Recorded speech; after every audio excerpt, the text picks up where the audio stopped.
Hi, I'm Anna Marie Cox, and one man's life or death is but a small price to pay for the acquirement of the knowledge which I seek. Which man, Anna? Gotta get that out there. Hi, I'm Daniel Dresner, and Anna, to me the idea of an immediate union with my cousin definitely inspires horror and dismay. Lots of cousins. Yep, cousins marrying here. Little weird. There was a lot of cousins marrying each other in the early 19th century. I know, it was a thing. Yes, fair enough. Yeah. Welcome to Space the Nation, where we look at science fiction through the lens of prestige goods and voluntary motherhood. Today we'll be talking about Mary Shelley's 1818 novel Frankenstein, or The Modern Prometheus, which is available at bookstores and on the interwebs because it's free. It's free. Information wants to be free. Miraculously, copyright laws have not gone quite that far back, so yes, this is available to one and all. It's tremendous. I got my ebook from standardebooks.com, which has beautifully formatted ebooks of all kinds. Ooh. So that's where I recommend you get it. It is a donations, supported place. Oh, that's great. Throw them some bucks if you get your ebook there. Mm-hmm. In the next few weeks, we will discuss No One Will Save You, which is on Hulu, and then another book, Dan, a little trifle. Yeah, we thought this was good. No one's really familiar with it, so we thought we would like to talk about it. It's called The Shining. Yeah. The Shining. And by this... Shining. It's by an author, is it Stephen King? Is that how you pronounce it?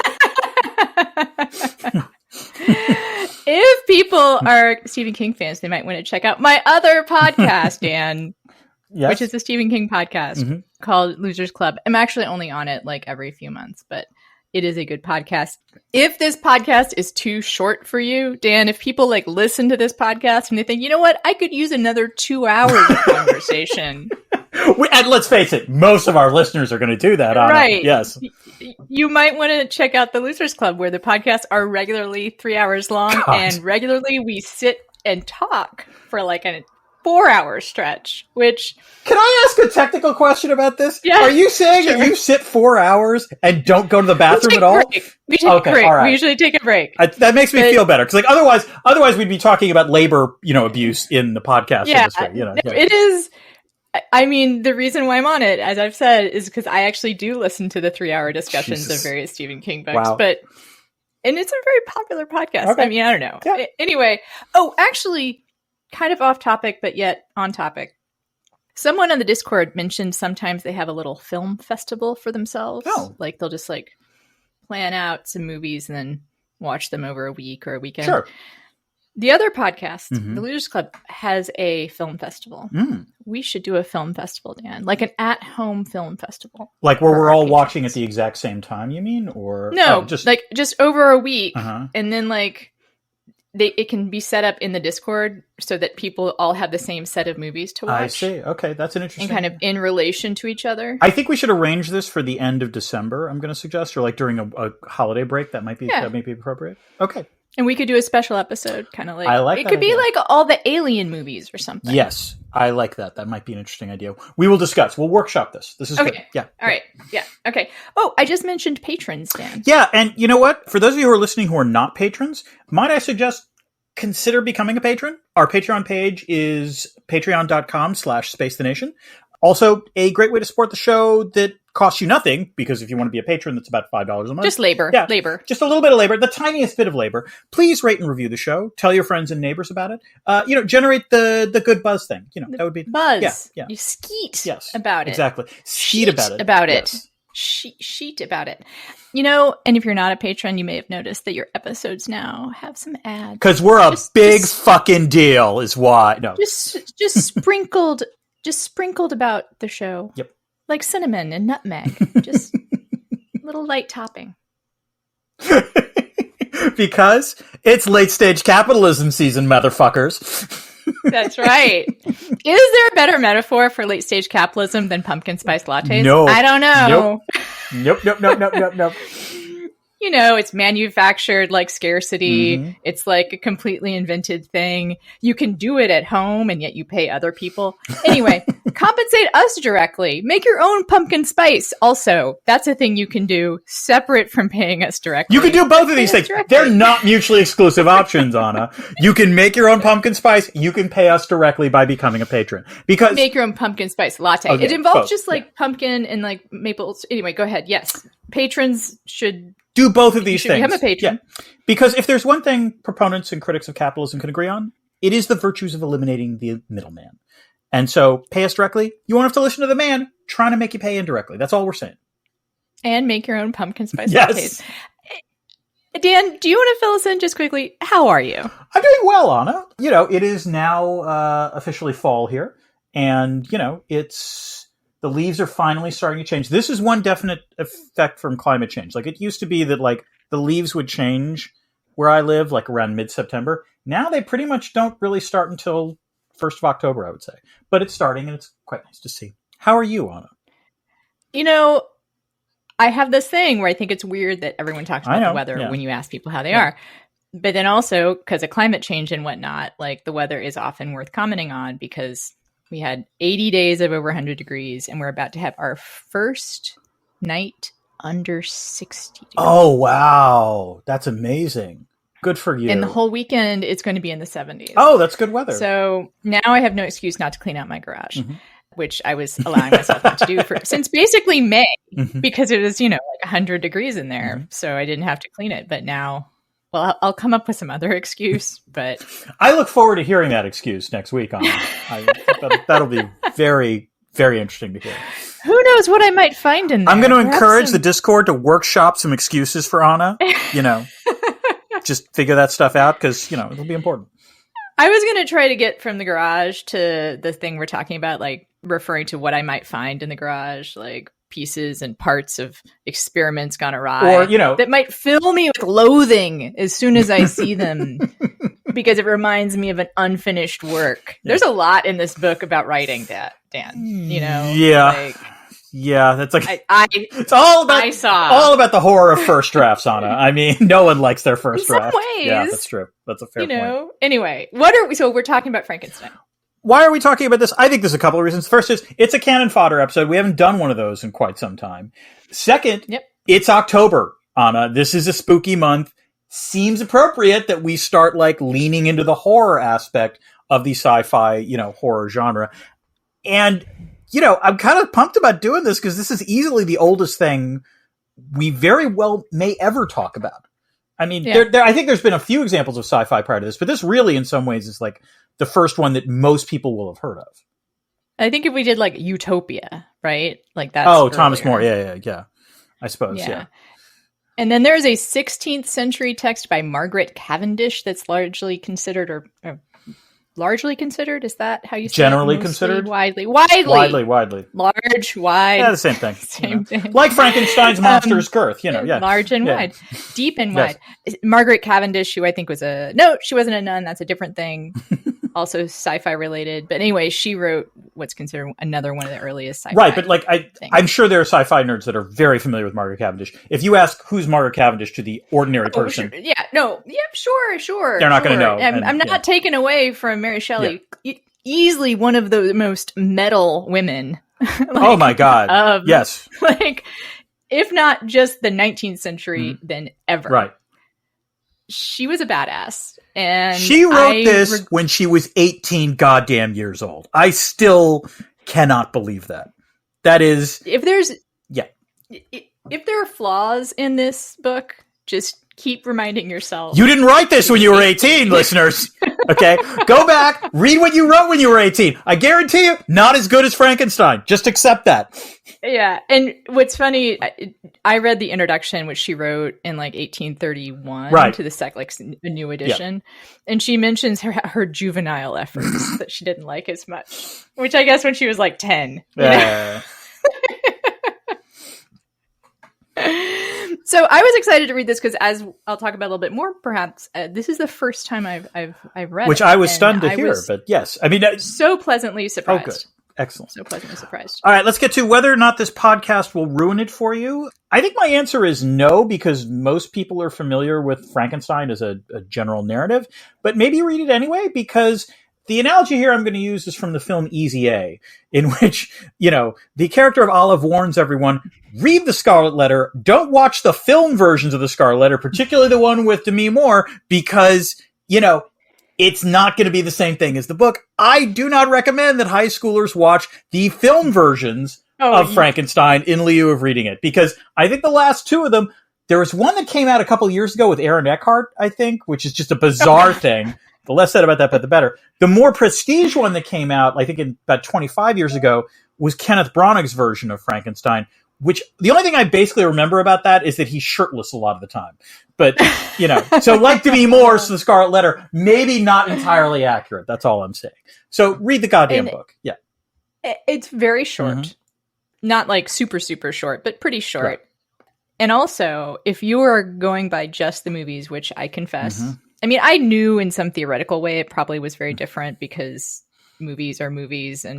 But it is really, really different. It's real different. It's really, really different. And what we have to say about it will make no sense for you unless you've read it.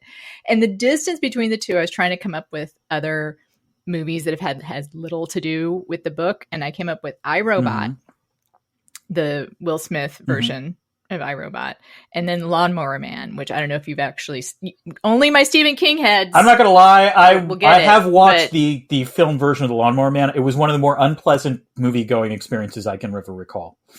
And it's like about cyberspace. It's ridiculously unpleasant. And the short story that Stephen King wrote is about a man that eats grass. Are you serious? Oh, wow. I didn't know that. Good Lord. It's like literally they have nothing to do with each other. That said, if you want to delay, there are zero surprises in this book. Yeah. Like, in fact, so few surprises, I was angry at one development that comes as a surprise to the main character. Which really should not have been. Nope. Nope. Although, there is a small part of me that is willing to forgive Shelley for this, because again, in some ways, what we are reading are the beats that wind up informing later fiction. And that's important to realize. Like, the way I would put it is that in many ways, what Shelley is doing is like what economists talk about in terms of you never find $20 bills on the sidewalk. No one comes up with a genuinely new idea or something. This is a new idea. Like, it was the first $20 bill on the sidewalk. That's what I'm thinking. Yeah. I would say, I don't know, as a literary device, like people mishearing or misreading warnings from soothsayers or whatever, or I mean, Shakespeare would, or Oedipus for that matter. Yeah, that's fair. Yeah. Okay. That's true. I mean, like, he wasn't, I mean, I guess the monster's not a soothsayer, but like warnings that are misheard or misinterpreted. Like that's a trope. That's true. But she was 18. Every time we criticize it, just one of us needs to say she was 18. Yes, we need to have a button that says she was 18, and not in a Nicky way, but just like she was 18. Yes, exactly. Yeah. All right, let's get to previous experience. Anna, as you just said, I believe you had none. I had none, and I don't know why. I think I said I never really have liked any Frankenstein movie except for, I guess, Young Frankenstein. Oh, which is just freaking probably genius. Has some real, but I'm betting it's pretty problematic if we went back and watched it like right now. But I disagree. But really but we should actually maybe we need to add that to the cannon fodder list. Is all I'm going to say. Yeah. All right. Or the film festival could be like comedy horror. We could do comedy horror for the film festival because like. I recently heard a podcast about the bad Ghostbusters remake or sequel that came out recently, and it made me want to rewatch Ghostbusters because I think it's probably some problematic stuff. Anyway, moving on. Never saw it. Never really was interested. And it was, even though I knew Mary Shelley was. And so it was never assigned in high school, which, by the way, even if it was assigned, that doesn't necessarily guarantee you read it. I mean, I don't know about you. My English AP batting average was about 500 in terms of books that were actually assigned. Oh, I have shocked Anna with this. Information. Yeah. I'm speechless. Dan. Yep. Anna. I thought we were alike. No, Anna. So how do I put this? The reason I didn't do well in grad school is because I tried to read everything. Okay, now I'm going to point out that once I got to college, I really did start reading everything. But Anna, I got A papers in high school on books that I never cracked open. Like, you're such a fucking... I know.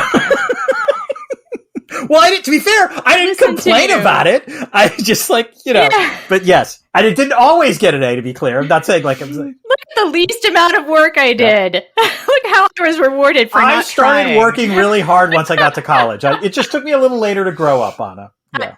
I do think that my habit of trying to read everything did not serve me well in You do have to learn triage then. It's absolutely true. But I did read this, which I recall enjoying, and I remembered the framing device, but I didn't remember a lot of it, and it was interesting to reread. Well, epistolary and embedded. That's kind of a thing, in this series, in this era of novels. But this has got some pretty serious meta embedding shit. Speaking of which, let's get to the meta stuff, which is the story behind the story. And Anna, there are many times when you have to do this where I'm very glad you do it and I don't, but I confess this time I'm a little jealous of your task, because even I, am dimly aware that there involves some juicy early 19th century going on. Yeah. Oh yeah. Yeah. There is the TMZ version of her life. That would actually be very funny if someone did a video of TMZ. Would not version. Be difficult, or Perez Hilton, a blog that was pretending to be a contemporary account of Mary Shelley's life could be very. The very Wongcat funny, version of this would be amusing, Anna. Yeah. Yes, it would be. Although we're dating ourselves, that's talking about the 19th century. Yeah. If there was a blog, one of the most interesting characters I think in all of literature, I have to say. Although she's only really known for Frankenstein, her life was incredible and encompassed a lot of cool stuff. People probably know one of the pieces of lore already behind this. This is a fairly pop culture common knowledge that she wrote this as part of a ghost story challenge put forward by her and her husband, Percy Shelley's friend, Lord Byron. Oh yeah, I've heard of him. Yeah. As a way to amuse themselves during a summer of bad weather on Lake Geneva. This is not the most important thing to know about the background of this book. There's so much, seriously, I'm not going to try to even get into the detail of Mary Shelley, but I want to go through some of the highlights of her life that I think impact directly this story. So, go for it. Number 5. This is from. Okay, so we're going number 5. Counting down from 5 to 1. Counting down. Yes. Mary Shelley is the only child, or was the only child, of William Godwin, one of the earliest anarchist philosophers, if not one of the fathers of anarchism. Just to be clear, not the father of Godwin's Law, for those of you who are 21st century. No, that's a different one. Yeah. And the extremely radical early feminist Mary Wollstonecraft, both of whom wrote very impactful things. Mary Wollstonecraft, most famous, in defense of the vindication of the rights of women, I believe. Yep.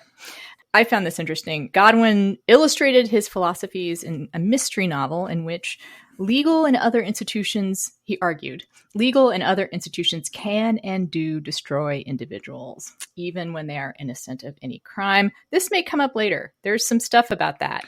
Well, that's all old. I mean, we don't have this problem now, Anna. I mean, True. Although, he was, like I said, sort of among the earliest to really be society bad. Yeah. All institutions corrupt. Number 4. Her mother died while giving birth to her. 3. Her father was unable to make much money as an anarchist philosopher. You know why, Anna? Because he didn't cotton to big anarchy.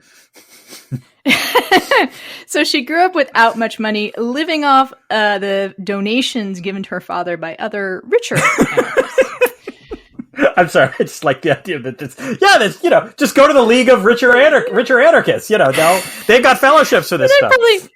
They weren't serious anarchists. Okay. I'm thinking they were the dabblers. They were the poser. They were hipster anarchists, Anna. Hipper anarchists. Yes. Okay. Number 2. At 16, she met and fell in love with the still very married Percy Shelley, the poet, and they consummated their relationship on her mother's. Yeah.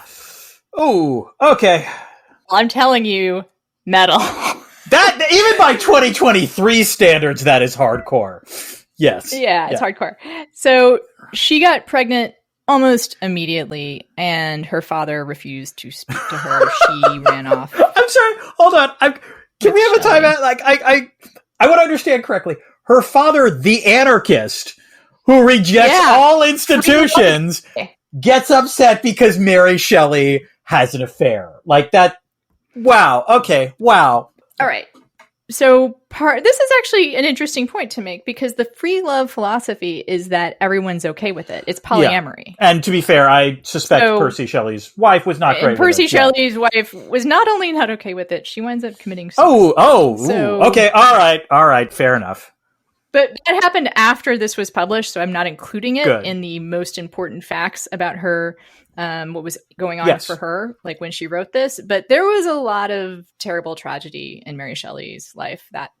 Which leads to the most important thing. Number one. Yes, the most important thing, number one most important thing for people to know about the background of this book is that a year prior to writing it, her first child died 2 weeks after being born. And if you haven't read the book, maybe some of this stuff will be like, I don't know quite how that, But if you are kind of following our discussion or starting to realize the differences between this book and the movies, this is a book about creation and about the relationship between the creator and the created. Yes. And there is so much death and grief in this book. Just a wee bit. Yeah. Yeah. It's a tragedy, by the way, just to clue you in. It doesn't have a happy ending. It's tragedy just all over. Like every single piece of it is pretty tragic. And then as far as other stuff about her life, free love triangles. She also wrote another science fiction novel called The Last Man that's about a pandemic, Dan. Oh. Is that related? I mean, I know that was based on a graphic novel, but is Why the Last Man in some ways inspired by that? No, I don't think so. When I looked at the Wikipedia entry, I also thought, well, interesting. It does end with a man befriending a sheepdog to wander the earth with. We might need to read this, Anna.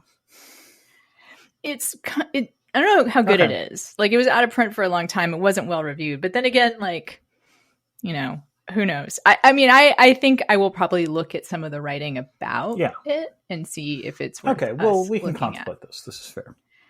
Anyway, there are lots of books and articles about Mary Shelley. I highly encourage people to check it out.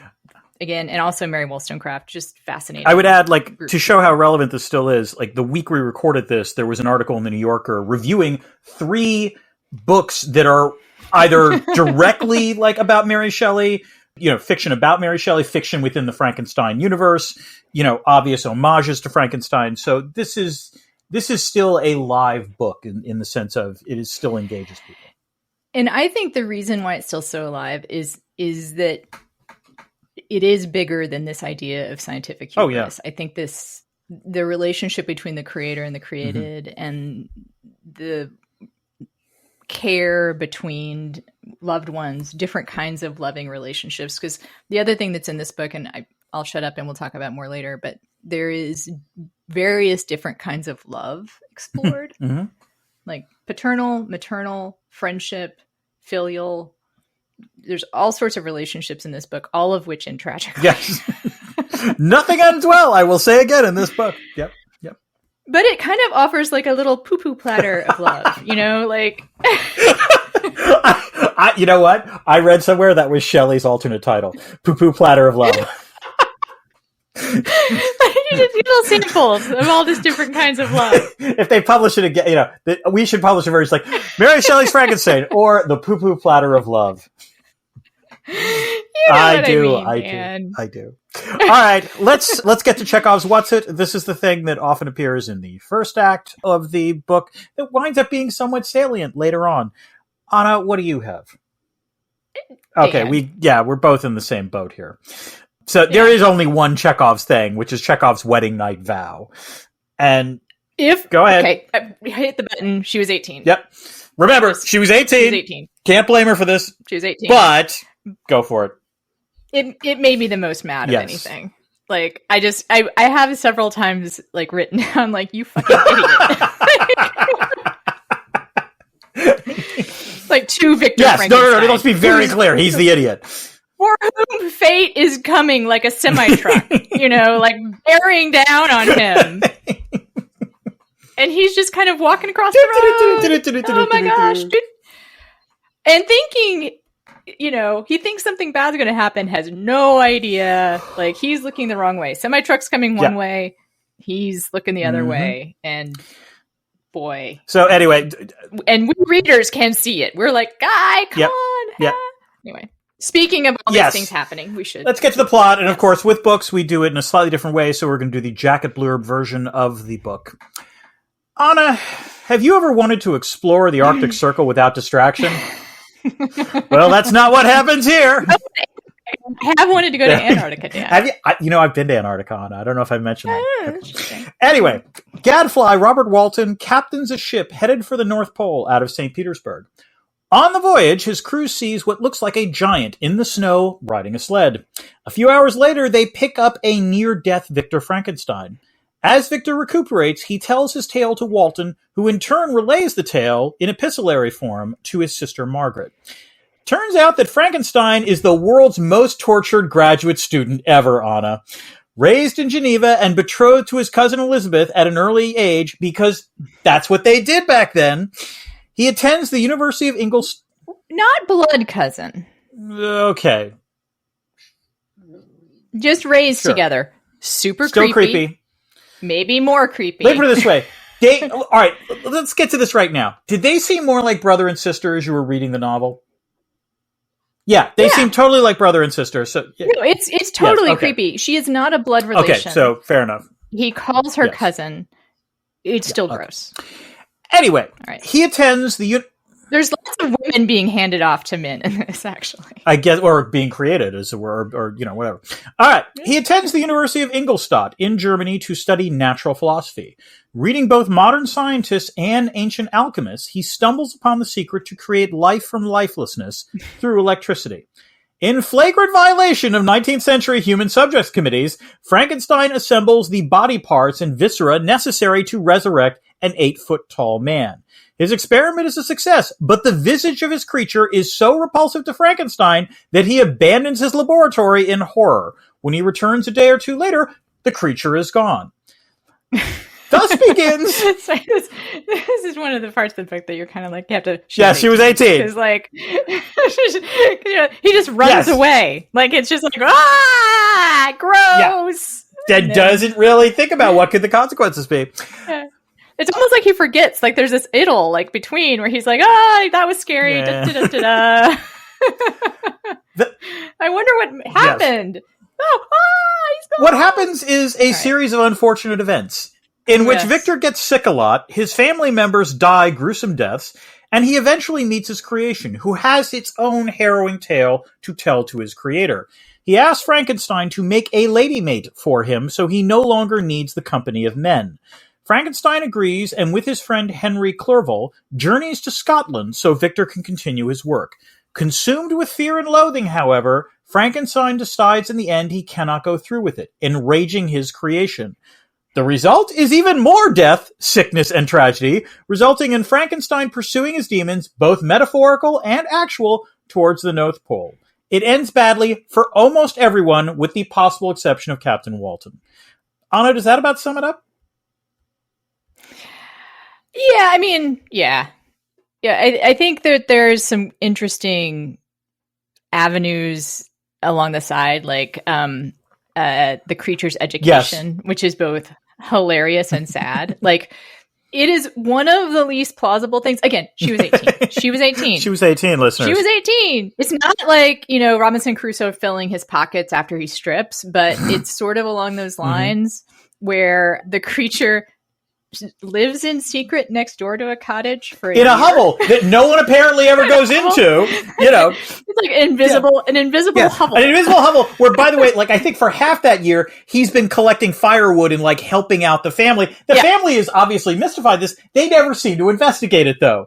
Never investigate. They just assume it's like a good spirit of some kind. Also, at some point during that, he learns English.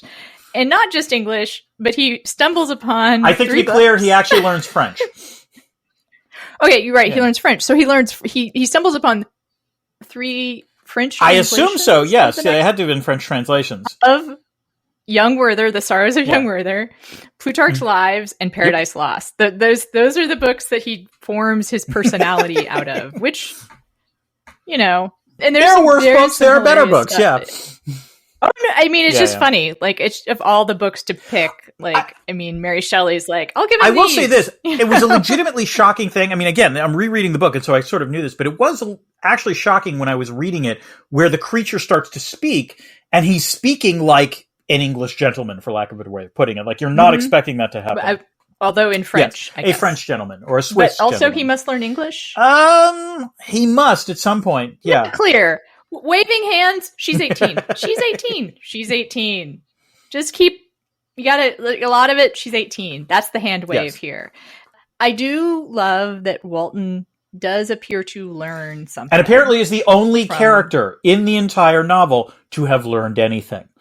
That, like, you know, emotionally, as it were.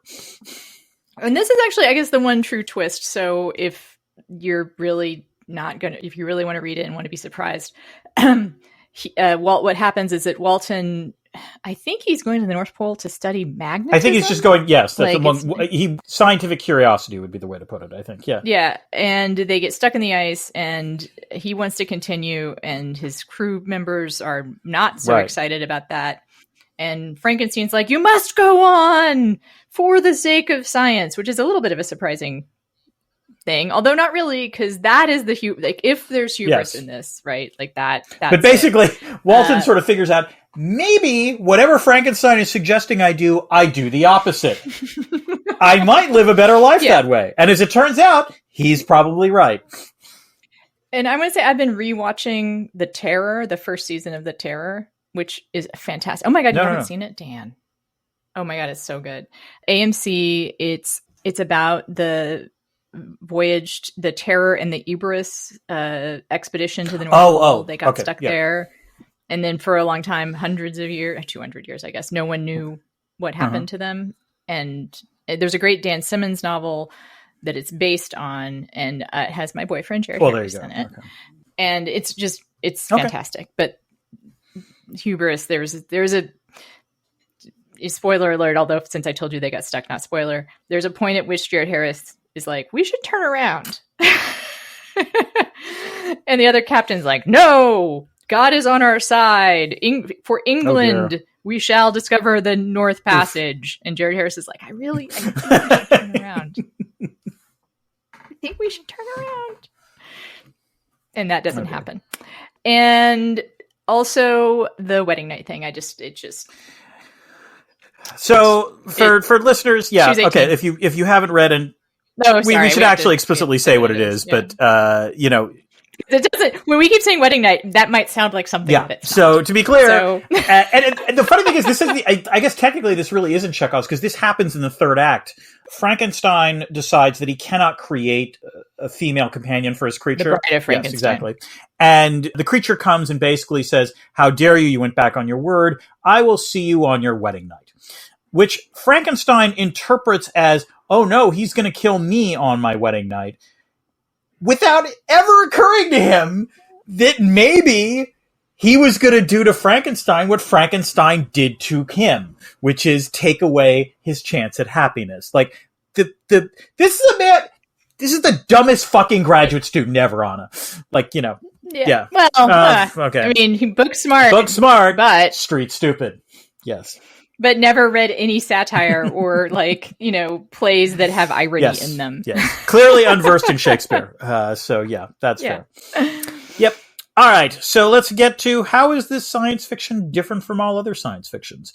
But in this case, Anna, I think the better question to ask is, how does this science fiction define the genre? Because again, this came from, this is an text, as it were. It's different in that it's the first. Like, it's the real question is, how are other science fictions different? What did they do differently than this? Because this is the text. But yes, what did it do to different? So a couple things come to mind. The most obvious is that, and it really is true, Shelley sort of mixes cutting edge science at the time. Like, electricity as a word, I think, was a relatively new concept with this sort of discussion of alchemy to create a sort of fantastical outcome. And I actually really liked that. It was well done. Second, this is a panoramic novel. Like, this goes all across Europe. Frankenstein It's like Jason It does, Bourne. a little bit. It's like the book starts in St. Petersburg. There are scenes in Geneva, Cologne, Paris, Rotterdam, London, Dublin. I did like the Irish. I'd forgotten about the Irish interlude, which I found very amusing. Oh yeah, they don't take no, to those Irish are like, fuck you. What are you doing here? It was, I'm not sure how the Irish will feel about their depiction, but yeah, seems fair. And then finally, the thing that really. Well, they do say, well, you're British. Yes, I did like that. That was funny. Which, we usually like strangers, but you seem British. And the other thing is just the meta nature of the novel, which is there are framing stories within framing stories. There is a point in the middle of this book where we are learning the story of the de Lacy family, which is the family that the creature is sort of half stalking, half observing. So that's the creature's narrative, which is in turn embedded within Frankenstein's narrative, which is in turn embedded within Walton's narrative. That's a lot of embedding on it. That's the way I would put that. Yeah. And that is sort of a sci-fi thing that we often see. I would say on the science tip, as far as like combining, cutting edge science with alchemy or whatever, she also combines fantastical elements, cutting edge science, and the real world. And by real world, I mean like real, like sort of, I guess I'm saying what you're saying, but I think but better that the travel narrative part and her very evocative descriptions of the physical and built environment help ground, literally kind of ground the novel in a way that makes it easier to take, all the fantastical stuff. I mean, some of her descriptions of the natural world are, the way I would put it is it's almost like Gibson-esque. I mean, like you can draw a straight line from this to Neuromancer in terms of how the description winds up adding to the sort of the world that, that they're creating. Because also she's talking about because her descriptions of the real world help make the imagined stuff seem more tangible, right? This might be the first use of, you're not going to believe this, but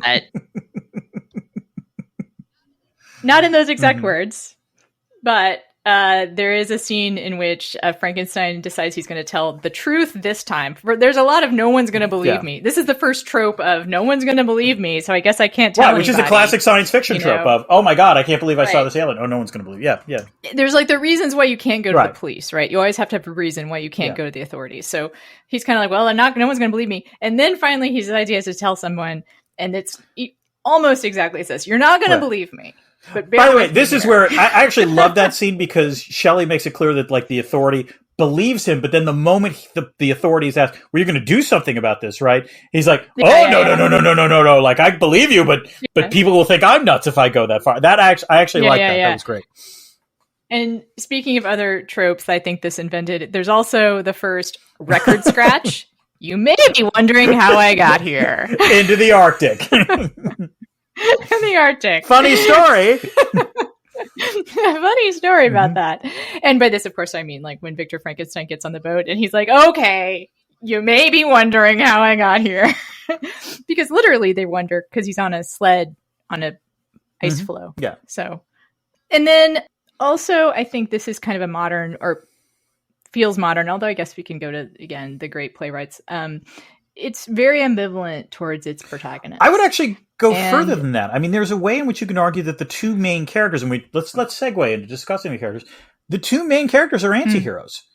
Oh yeah, sure. That would be the way. I mean, it's not that they're devoid of good qualities, but both Frankenstein and the creature do horrific things. There's no other way to put it. It's a real Breaking Bad scenario here. Yes. I mean, it's kind of like, because you have like an anti-hero who does what he does for reasons that are like, well, I guess I understand, and then his enemy who also, well, I guess I understand, like, but they do terrible, terrible things. Ultimately, to be clear, I think Mary Shelley is on this tip. They do terrible things. Yes.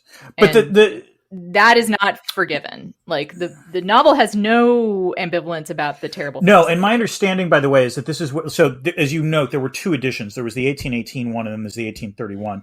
I think in the 1831 edition, is my understanding that Shelley made Victor even less likable. I guess would be the way to put it. That this is where maybe with the passage of time, she realized, oh, no, he's even worse than I had originally created.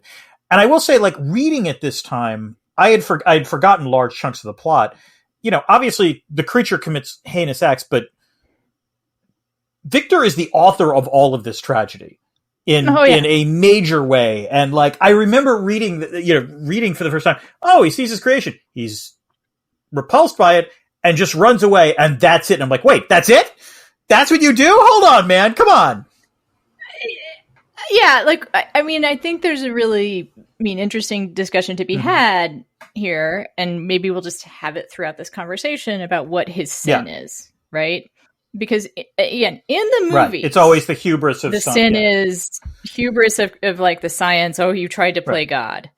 Oh, that's not the sin. I don't think so. No, the sin is he creates something, he has responsibility for it, and he rejects that responsibility. His sin is that of a bad parent. This is the creature is an abandoned child. That's how I viewed it. And I don't know, maybe I'm colored by my own parenting here, but like that was the unforgivable act for me. Yeah, I have some slightly different thoughts on that, but I think that's in there. I think that's in there. And I think that there's an ambivalence around that too, because she had her child taken from her. And then also she had her parents. I would say yes, exactly. Yeah. So I think that she feels kind of like she feels the tragedy on every side. Good. That seems fair. Yeah. And I think that it's informed by both of those tragedies. But speaking of, we talked about the characters. So we got Team Frankenstein, Team Creature, both bad teams. I enjoyed some of the minor characters. So actually, the Creature's tale of the Delucies, like their narrative was actually kind of interesting to me. And it was more compelling than I remembered. Also, and again, I read this before in high school, reading this as a professor, the two professors at the university, I was just cracking up reading them, particularly Kemp. And it's like the Goofus and Gallant. It's just like, it's like, grad school has changed so much since the early 19th. Actually, this is set in the 17th century or 18th century. Grad school has changed so much since the 18th century, Anna, in that it's changed not at all. What about you? So I'll say again, I really liked the fact that you can't be on either side, but you get both sides of the creature in Victor. Here is a weird thing. I was shocked that Elizabeth, who's the cousin, sister, whatever, didn't wind up with Clairville. Didn't you see that? I thought, I guess. I mean, that would have been like Victor gets treated so harshly by life. Right, that's true. Yeah. Right. In some ways, that would have been part of me was that would have been a bigger tragedy. I agree with you. Like, although to be fair, like, losing Elizabeth on their wedding night, also pretty tragic. Yes. Yes, and I believe I thought that would be a plot twist before it became clear that Elizabeth was going to be killed on their wedding night. So his best friend, Henry Clerval, who is one of the people, like, we get these really cool paeans to friendship throughout the book that I appreciated. And I don't think I have anything else to say about characters. But I have a question. Oh, you do, Anna. Well, please ask away. Is there IR in this book? Anna, of what a strange nature is knowledge of IR. It clings to the mind when it has once seized on it, like a lichen on the rock. And that cursed knowledge tells me that, yes, there is IR in this book. Okay. What do you know? There's actually kind of a very, very lot of IR. Yes, on the surface. Yeah, but I look forward to... Yeah, but let me this way. The fundamental problem in this book is the question of credible commitment. So in essence, the book, like the key plot point of this book is that once Frankenstein and his creature finally meet face to face, the creature proposes a very simple bargain to Frankenstein. Make a companion. The two of them will travel to deepest, Peru, darkest Peru in South America, probably kill Paddington. But beyond that, they will leave, everyone else alone. What's so hard about that bargain? Well, for one thing, Victor finds the act of creation disgusting. So, yeah, that's a problem. But the bigger problem, I think, and Victor has this monologue in which he sort of relates this, he can't be sure the creature will follow through. Because, among other things, he can't be sure that the woman he creates would follow through. Because as he points out correctly, that woman did not agree to this. Like, if he creates her, she's not a part of this bargain. What if she has different, preferences? What if she has agency? God forbid that a woman should have agency in the early 19th century. On the other hand, a related issue is that the creature does not quite have the same problem, which is he can promise to kill Victor's family if Victor breaks his word. And guess what? Follows through on that. So it's a failure of coercion on the creature's part. The creature clearly should have intimated to Victor, if you don't do this, bad things are going to happen.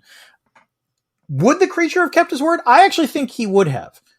I read enough, admittedly, the very fact that he confessed to killing Frankenstein's brother is actually weirdly a sort of, it's a costly signal, because in doing so, you're obviously enraging Victor, but at the same time, you're demonstrating, look, I'm being honest with you about what happened.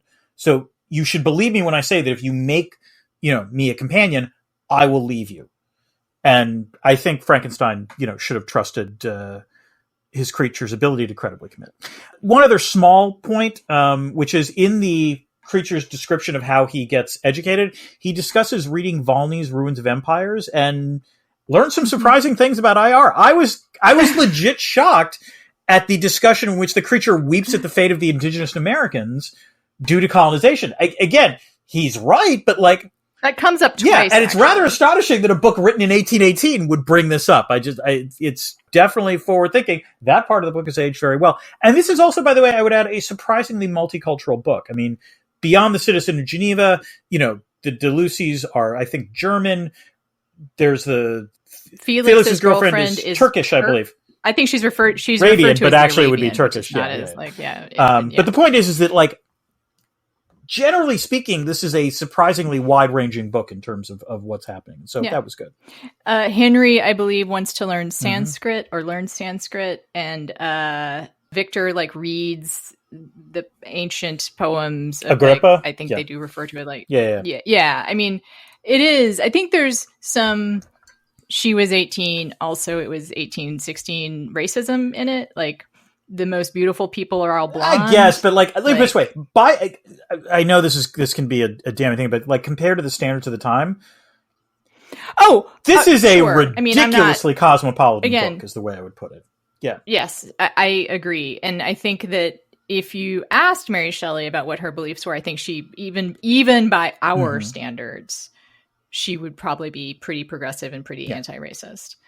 And I wanted to say something about the creature keeping his word. I agree. I mean, a lot of that is, I think, a credit to her writing, that you can write a character that you believe, but you also understand why they're not believed. Yes. By the other people. Let me put it this way. I found myself, I think the middle passage of this book, where the creature tells his tale, was for me the most affecting part of the book, I guess.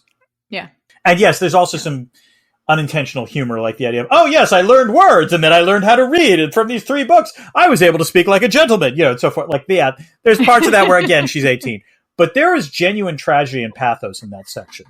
That makes it, and it's funnily, I guess the way I would put it is that as much as the monster commits heinous acts, I found myself feeling this is more of a tragedy for the monster than it is for Victor.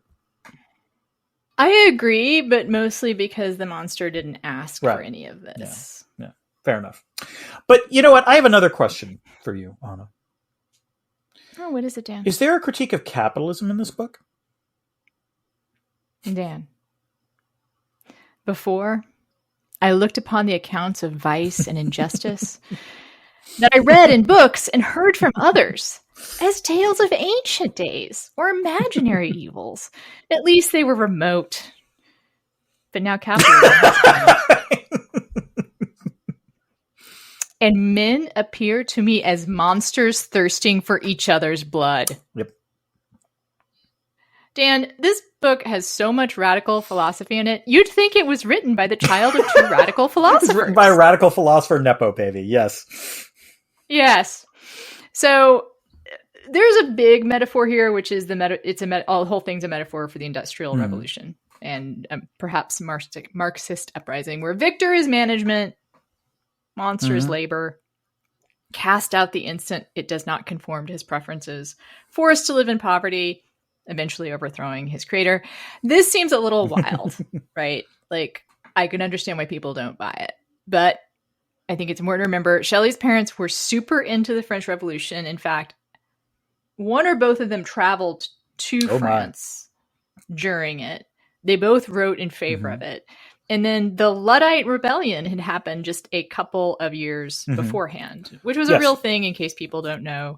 And it was not about hating electronics. It was about, the replacement of men with machines, even at that early stage. And interestingly enough, Lord Byron, their host, spoke at the House of Lords opposing the introduction of the death penalty for machine breaking, which is what was proposed because the Luddites were breaking machines. And I just want people to imagine. Also, I got to say, I'm Team Byron on that. I mean, like, yeah, that's a crime, but like, is that the death penalty? No, I don't think so. But that's how serious this revolution was. And so this stuff is in the air. And then you do have a couple of things that the monster says that are relevant. This is from his education. I heard of the division of property, of immense wealth and squalid poverty, of rank, descent, and noble blood. I learned that the possessions most esteemed by your fellow creatures were high and unsullied descent united with riches. A man might be respected with only one of these advantages, but with either he was considered, except in very rare instances, as a vagabond and a slave, doomed to waste his power for the profits of the chosen few. And if that's a little complicated for people to get at, he's saying that unless you inherited your wealth and you're still wealthy, you're shit, like, so that seems pretty, bald. And then there's just a ton of class stuff in general, and you hear a lot about it. And I think also you can argue that Frankenstein is like Victor Frankenstein. He's the real yes, that's fair. Here, yes, right? Totally fair. Like, he's the embodiment of what happens when you have idle wealth. Like, you come to no good.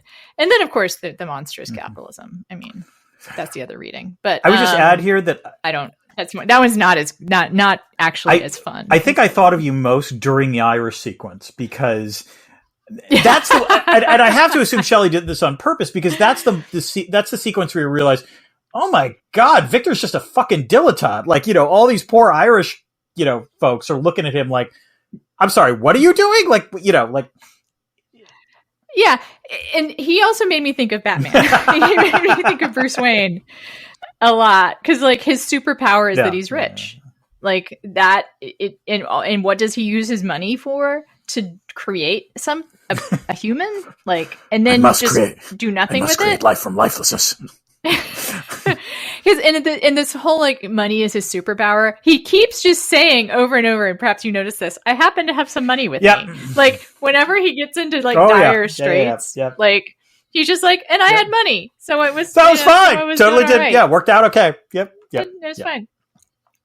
And then we talked about this, but I think it's stunning to me as someone who didn't read it before, just how little a resemblance the morals of this book bear to anything that you would see on screen.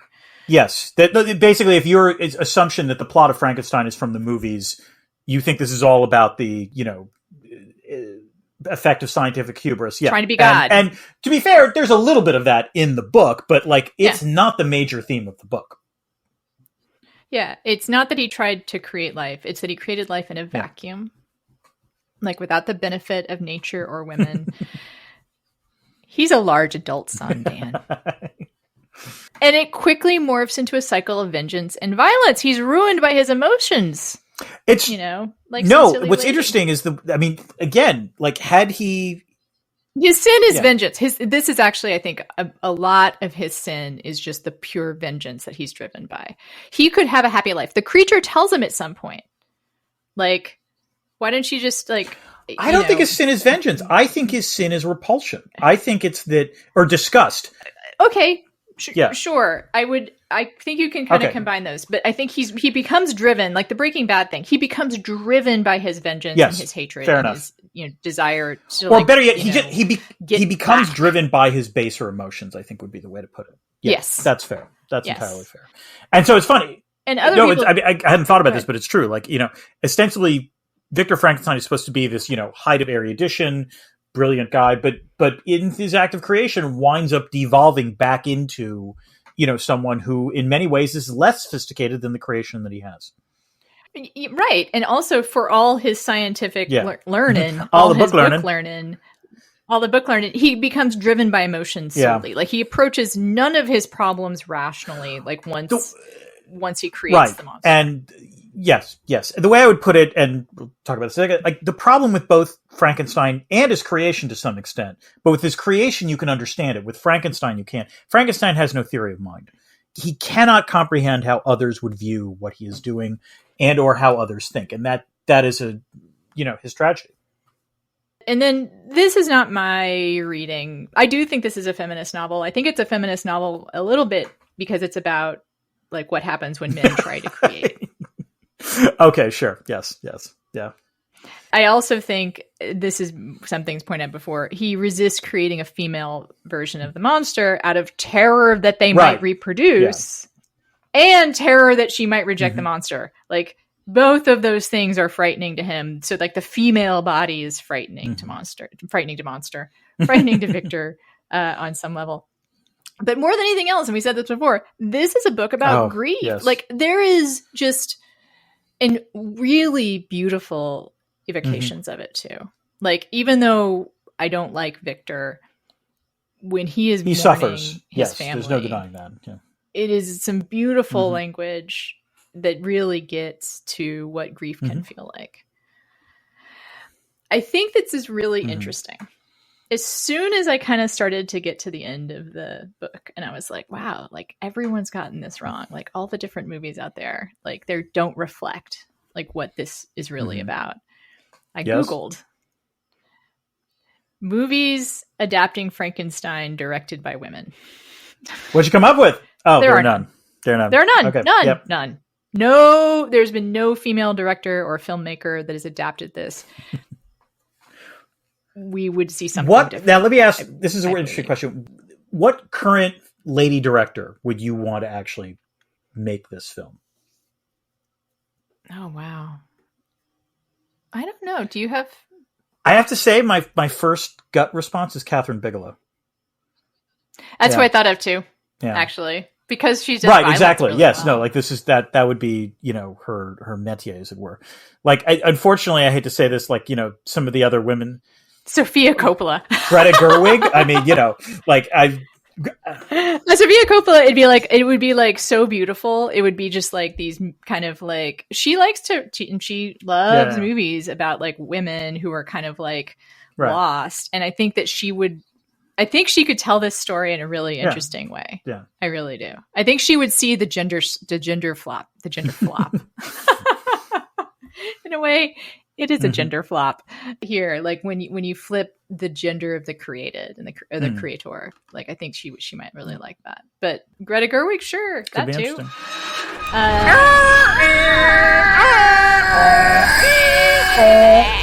It's time for Discordant Notes. This is when our patrons might ask us questions about what we're reviewing, and we answer them on the podcast.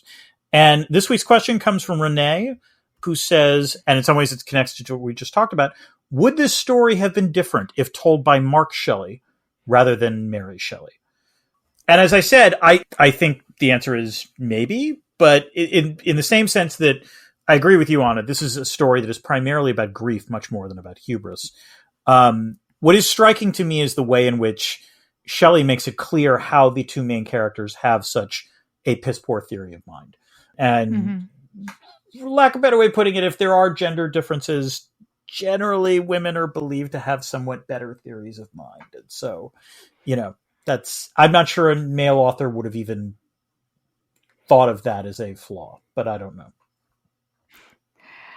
Yeah, I think it would be different. Like, as I was saying, like it's interesting to me that like men who are adapting this book look at it and think, "Oh, it's about ambition," because that's, I guess, that's a male preoccupation, right? Is success, and it's true that preoccupies Victor.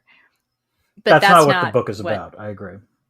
That's not what the book is about. I was surprised by how much I like this. In fact, that brings us to the next question, Dan. Cannon or fodder, Anna? I'll go first. Canon. More people should actually read it. The language can be a lot. It's, 19th century syntax. There's a lot of flower, floweriness and overwrought sentiment. But that's how people wrote.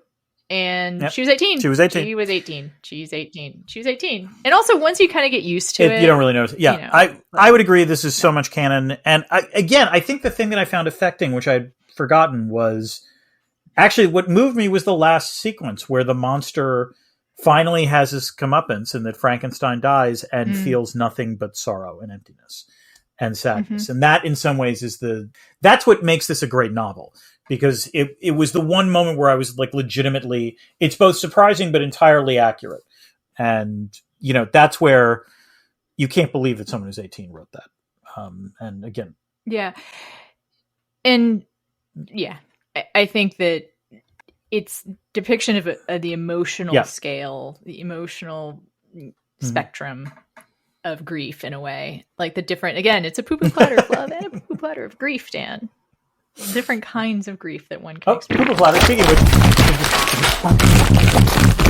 It's like falling from the sky. It's time for the debris field. This is when we bring up things that we had not gotten to previously in the podcast. Anna, what do you got?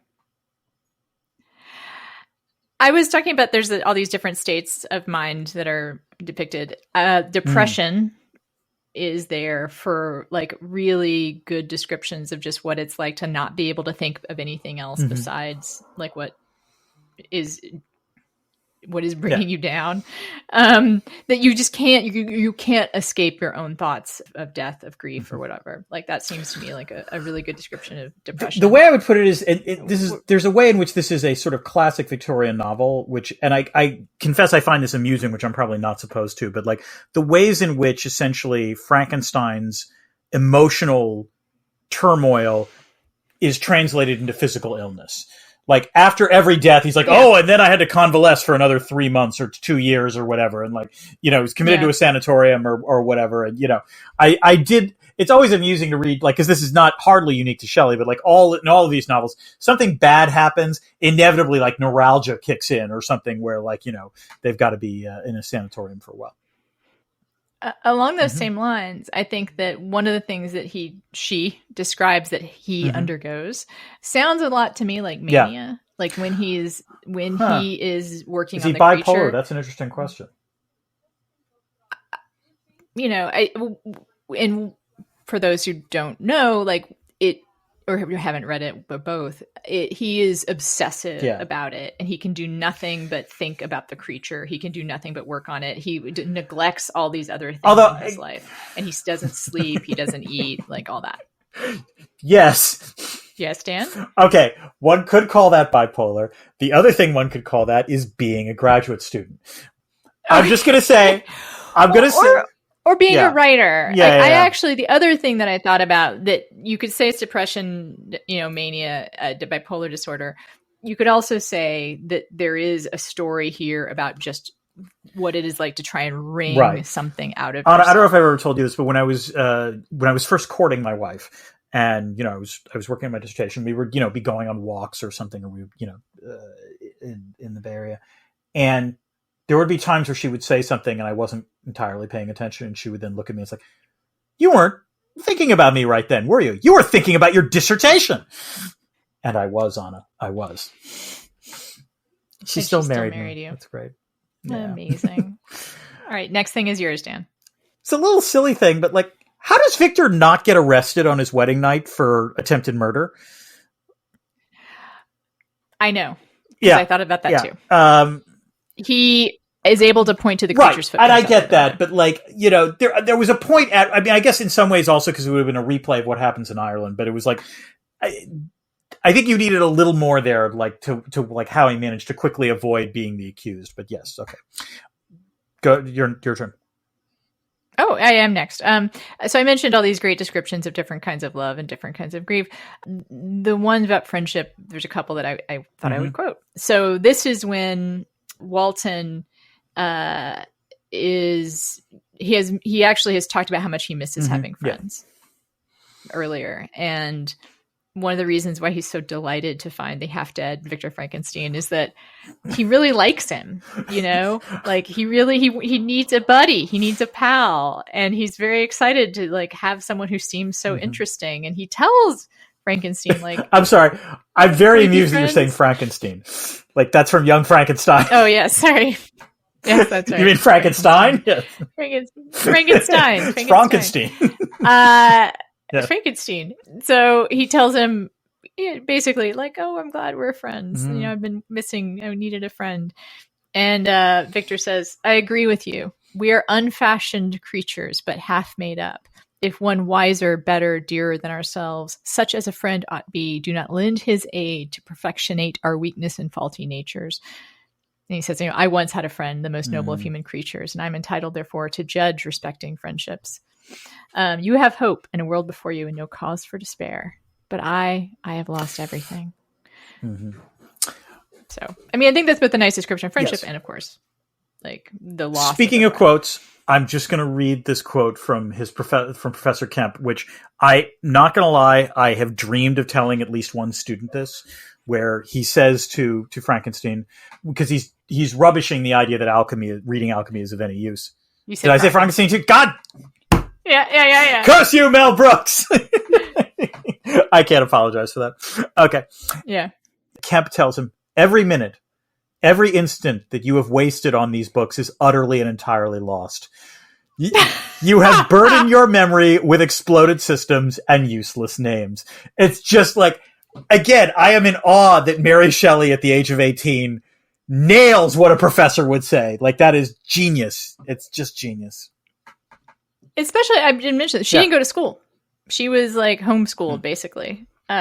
Really well homeschooled. But yeah, the whole professor thing is pretty good.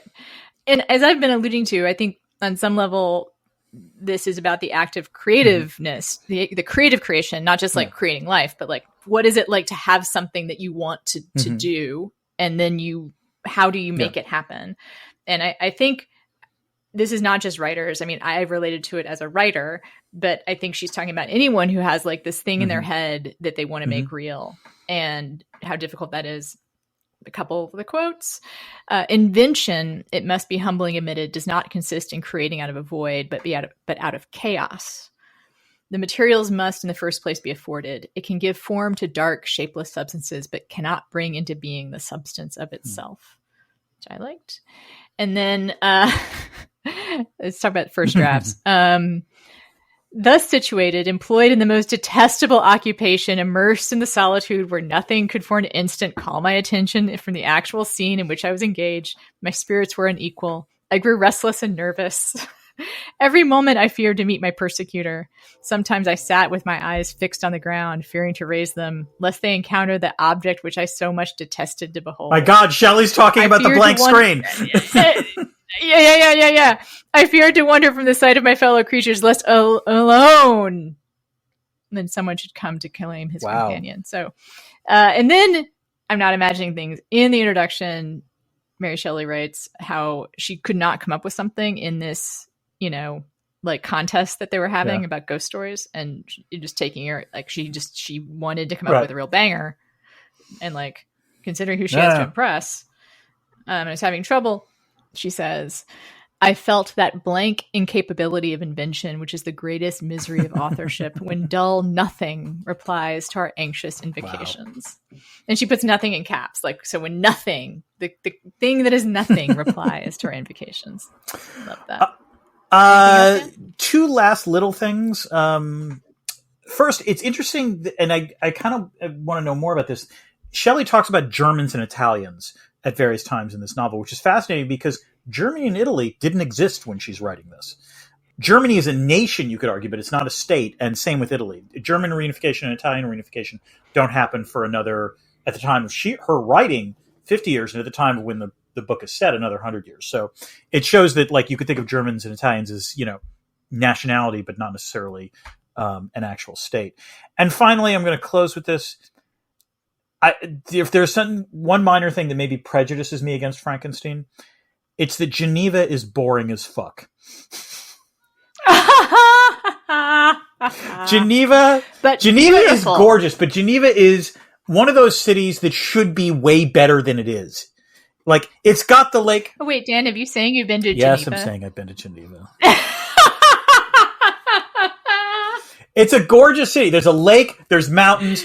It is the most boring place that should be interesting that I have ever been to. It sounds just, I mean, the descriptions of the mountains are nice. Are really wonderful. Yeah. And actually, he goes to a glacier, and the description of it is very evocative. And of course, I had to look up pictures, and like half that glacier doesn't exist anymore. Sure looked cool in those early photographs. So Thanks, global warming. Thanks for ruining the landscapes of Frankenstein. Mel Brooks is slowly taking over this podcast. The one last thing, which is, it is interesting to me that, like, there's the creature tells the story of encountering the old man and encountering the young girl. And it is fascinating how the movies have, like, those two things recur, but in very different form from how it appears in the novel. And it is striking to me the degree to which, in, like, the modern consciousness, how we think of Frankenstein, God damn it, how we think of the monster is very different from how Shelley, puts it in the novel. And again, she was 18. One thing, though, is it's also interesting to me, like, how the depiction of the monster, of the creature, has changed from the page.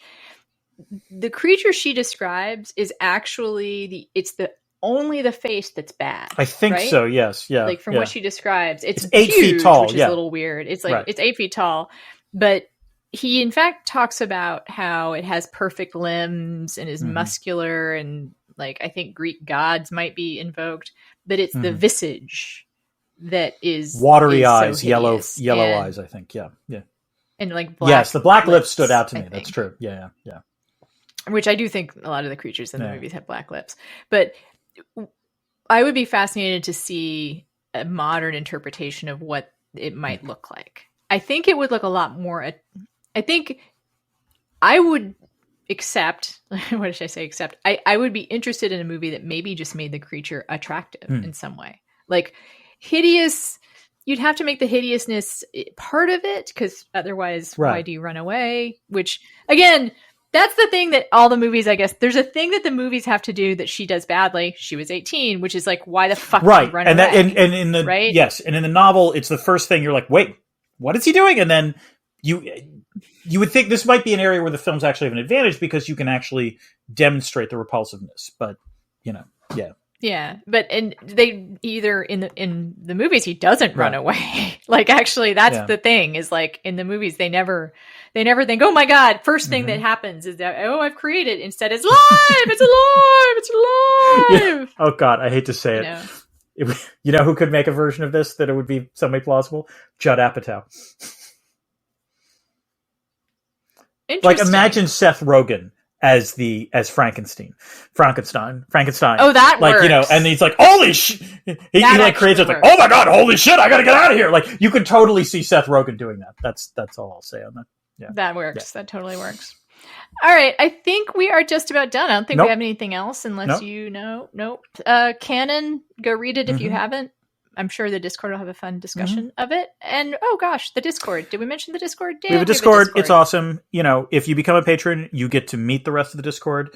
If we are trying to get to 250 patrons. If we get to 250 patrons, we will release an episode that is for patrons only on a topic chosen by the patrons. No TV show, no video. No 9-hour movie about the Holocaust. No 9-hour movie about the Holocaust. Those are the things. And I will say that the Discord, I started a introductions channel because I realized we didn't have one. So people who are introducing themselves, just to have kind of almost like a yearbook repository of, like, if, people just their bios. And we have such interesting people on the Discord.